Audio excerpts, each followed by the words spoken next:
கொழும்பு பல்கலைக்கழகத்தின் 91 மற்றும் 92ஆம் ஆண்டு சட்டப்பீட மாணவர்கள் போலீஸ் மா அதிபரை வரவேற்கும் நிகழ்வை ஒழுங்கு செய்திருந்தார்கள்.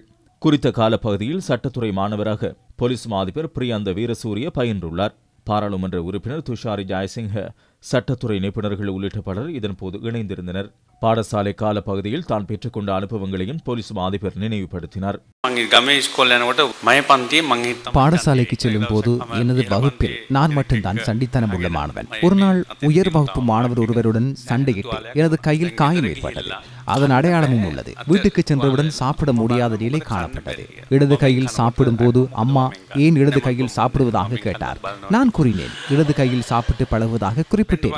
வலது கையை காண்பிக்க கூறியது காயம். இறுதியில் உண்மையை கூறிவிட்டேன். ஆனால் இன்று காலையில் கிடைத்த செய்திதான், கந்தளாய் பாடசாலையில் அரசியல் அழுத்தத்துடன் பாடசாலை அதிபர் ஒருவர் மாணவரை தாக்கியதாக வேறு இடத்திற்கு மாற்ற முயற்சிப்பதாக கேள்வியுற்றேன். எனது அம்மா அன்று அங்கிருந்த தடியால் என்னை அடித்தார். நான் அன்று அந்த உயர் வகுப்பு மாணவனிடமும் அடிவாங்கி அம்மாவிடமும் அடி வாங்கினேன். அதுதான் எனது தாயிடம் காணப்பட்ட புத்திசாலித்தனம்.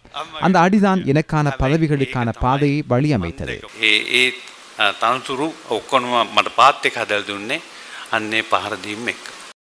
போலீசாரின் கடமைகளை முன்னெடுப்பதற்கு தற்போது முழுமையான சுதந்திரம் கிடைக்கப் பெற்றுள்ளதாகவும் போலீஸ் மா அதிபர் மேலும் தெரிவித்தார்.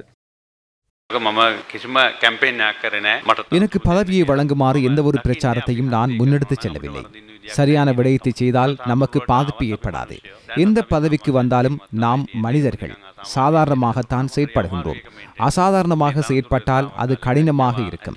பதவிகள் தற்காலிகமானவை, கிடைக்கும் இல்லாமல் போகும். எவ்வித அரசியல் அழுத்தங்களும் இன்றி கடமைகளை முன்னெடுப்பதற்கான சூழல் உள்ளது. எந்த சந்தர்ப்பத்திலும் தவறான விடயங்களை முன்னெடுக்குமாறு குறிப்பிட மாட்டார்கள். இவ்வாறான சூழலில் போலீஸ் மா அதிபராக கடமையேற்க முடிந்தமை எனக்கு கிடைத்த அதிர்ஷ்டம். இதுவரை செய்யாத விடயங்களை செய்யும் நபர் நான் அல்ல. இதனூடாக ஒரு சில பெறுபர்களை வெளிப்படுத்த முடியும். போலீஸ் தொடர்பில் எதிர்மறையான எண்ணக்கருக்கள் மக்கள் மத்தியில் உள்ளது. அதனை நேர்மறையாக மாற்றுவதற்கு பெரும் அர்ப்பணிப்பை மேற்கொள்ள வேண்டும். ஜனரஞ்சகமான தீர்மானங்களை மேற்கொள்ள மாட்டேன். மக்கள் நலனுக்கான தீர்மானங்களை நான் மேற்கொள்வேன். சட்ட இறையாண்மையை நாட்டில் பாதுகாக்க தீர்மானங்களை மேற்கொள்வேன். பதவிகள் வரும் போகும்.